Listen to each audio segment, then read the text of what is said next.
বাড়িতে হঠাৎ এত এত আয়োজন কিসের জন্য, আর কে এসছে সেটাই তোমাদেরকে জানাবো। আর ভিডিও লাস্ট অব্দি দেখলে আমার জামাইকেও দেখাবো। হ্যালো এভরিওয়ান, আসসালামু আলাইকুম। আবার চলে এলাম নতুন একটা ভিডিও নিয়ে। আর এখানে বিরিয়ানি হবে, সেই জন্য বিরিয়ানির মাংসটা আমি খুব ভালোভাবে ম্যারিনেট করছি সমস্ত বাড়ির উপকরণ দিয়ে।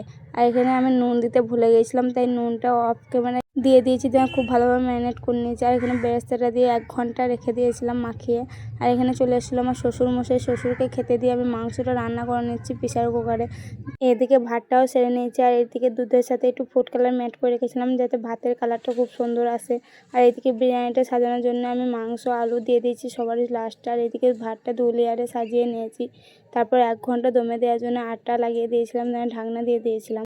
ঢাকনা খুলে দেখি দারুণ একটা সুগন্ধি এসছে, খুব সুন্দর হয়েছিল বিরিয়ানিটা। আর এখানে আমি নিজের জন্য নিয়ে নিয়েছি খাওয়ার জন্য। আর এখানে খেতে আমাকে দারুণ লেগেছিলো বিরিয়ানিটা, সালাডটা দারুণ ছিল। আর দই আর থামস আপ ছাড়া তো বিরিয়ানি চলে না। আর এটাই হচ্ছে মেনলি আমার জামাই।